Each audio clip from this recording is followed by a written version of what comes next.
मंत्रिमंडळ बैठकीचा agenda leak कोण करतंय असा सवाल आता उपस्थित होतोय। महाविकास आघाडीतले घरभेदी महायुतीत असल्याचा आरोप आता विरोधकांकडून करण्यात आलाय। यांना आता देवेंद्र फडणवीसांनी देखील आता इशारा दिलाय। फडणवीसांनी नेमक्या कोणत्या मंत्र्यांना हा इशारा दिलाय अशी चर्चा सुरू झाली आहे। तेव्हा कॅबिनेटचा अजेंडा फोडणारे मंत्री कोण असा सवाल आता उपस्थित केला जातोय। नेमकं हे प्रकरण काय आहे पाहूयात या संदर्भातला हा सविस्तर रिपोर्ट।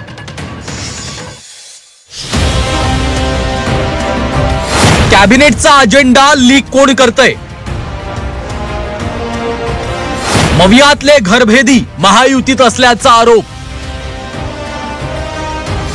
देवेंद्र फडणवीसांचा कोणत्या मंत्र्यांना इशारा? मंत्रिमंडळाच्या बैठकीत निर्णय होण्याआधीच बैठकीतला अजेंडा कुणीतरी लीक करत असल्याचा आरोप खुद्द मुख्यमंत्री देवेंद्र फडणवीसांनी केलाय। काही निर्णय कॅबिनेट बैठकीत होण्याआधीच त्यांची बाहेर चर्चा सुरू होते।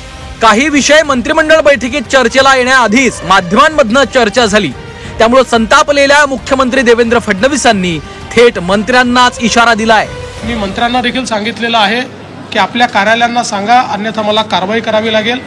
कॅबिनेटचा अजेंडा हा त्या ठिकाणी पूर्णपणे गुप्त असतो, त्याचीच शपथ आपण घेतलेली आहे। याच्यातनं काही लपवण्यासारखं काही नाही, पण जे नियम आहेत ते नियम आहेत। फडणवीसांनी दिलेल्या इशाऱ्याचा संदर्भ घेऊन संजय राऊतांनी महायुतीतल्या मित्रपक्षांवर निशाणा साधलाय।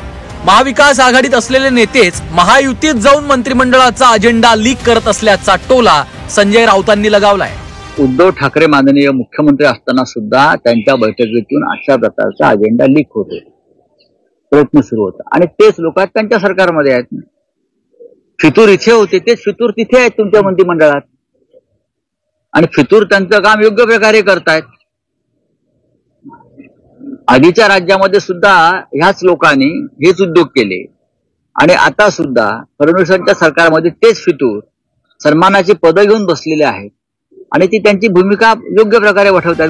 काँग्रेसनं तर सत्ताधारी मंत्र्यांना पद आणि गोपनीयतेच्या शपथेची आठवण करून दिली आहे। कुठल्याही गोपनीयतेचा आपण शपथ घेतो त्यावेळेस ती खरं म्हणजे बाहेर जाऊ नये, पण आता काही चॅनलना तुमच्या ते पहिलेच माहिती पाहिजे हेडलाईन दाखवायसाठी तुम्ही तुमचा सोर्स वापरता सगळे चॅनल आणि त्याला एखादी बळी पडतो कॅबिनेटचा मंत्री आणि तो बळी जातो।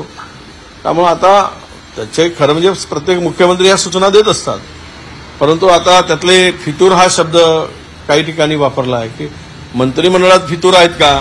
फडणवीस जे बोलतात ते करतातच। त्यामुळे मंत्रिमंडळाचा अजेंडा कुणी बैठकीआधीच फोडत असेल तर त्यांच्यावर पुढच्या काळात कोणत्या ना कोणत्या स्वरूपात कारवाई होणार हे निश्चित मानलं जात आहे।